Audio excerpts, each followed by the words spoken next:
খুলনা মোল্লা rail line যে আজকের একটা বড় দুর্ঘটনা ঘটেছে, এখানে মরিয়ম নামের এক শিশু নিহত হয়েছে।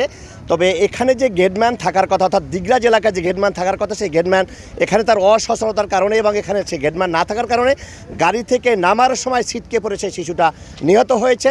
তবে যার কারণে এখানে কিন্তু প্রায় 1 থেকে 1.5 কিলোমিটার বেগে কিন্তু এখানে সড়কে যানজট দেখা দিয়েছে এবং এই গেটম্যান সাথে সাথেই কিন্তু এখানে পলাতক রয়েছে এবং গেটম্যানের সুষ্ঠু বিচার এবং তাকে গ্রেপ্তারের দাবিতে কিন্তু এখানে যারা শিক্ষার্থী রয়েছে এবং এখানে এলাকাবাসী তারা কিন্তু এই জায়গাটাকে ঘেরাও করে রেখেছে।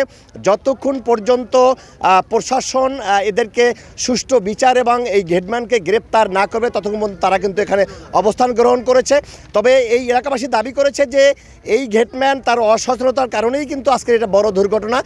এই প্রথম কিন্তু এই মোংলা এলাকায় রেলের নিচে পড়ে এক শিশু নিহতের ঘটনা ঘটেছে এবং এখানে যে যানজট সৃষ্টি হয়েছে, এখানে যারা স্থানীয় যারা রয়েছে এবং প্রশাসনের লোক যারা রয়েছে তারা কিন্তু এসে এখানে যানজট নিরসন করার চেষ্টা করছে, কিন্তু তারপরেও কিন্তু এখানে যারা শিক্ষার্থী রয়েছে, এলাকাবাসী রয়েছে, তারা কিন্তু এর সুস্থ বিচার এবং তাকে দ্রুত গ্রেপ্তারের জন্য দাবি জানিয়েছে। আমি আপনাকে দেখাতে পাচ্ছি যে যেই শিশুটি এখানে নিহত হয়েছে তার পায়ের যে জুতো, সেই জুতোর এখানে কিন্তু পড়ে রয়েছে এবং তার যে রক্তের ছাপ এখানে পড়ে রয়েছে এবং এলাকাবাসী সেটা কিন্তু ঘিরে রেখেছে।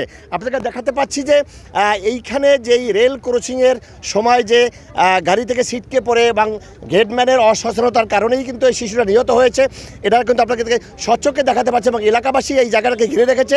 যতক্ষণ পর্যন্ত এই গেটম্যান গ্রেপ্তার না হবে এবং একে দ্রুত আইনের আওতায় না আনা হবে ততক্ষণ পর্যন্ত কিন্তু এখানে তারা অবরোধ করে রেখেছে। তবে প্রশাসন এবং নৌবাহিনী রয়েছে, থানা পুলিশ রয়েছে, তারা কিন্তু এখানে রোডটাকে ক্লিয়ার রাখার জন্য, কারণ এখানে 24 ঘন্টা গাড়ি যাতায়াত করে, এই রোডটা যদি বন্ধ থাকে তাহলে মোংলা খুলনা মহাসড়ক কিন্তু অচল অবস্থা দেখা দেবে।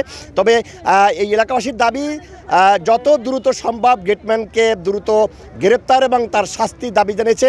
এই ছিল আমার কাছে মোংলা দিগরাজের যে রেলের নিচে পড়ে যে শিশু নিহতের সর্বশেষ খবর।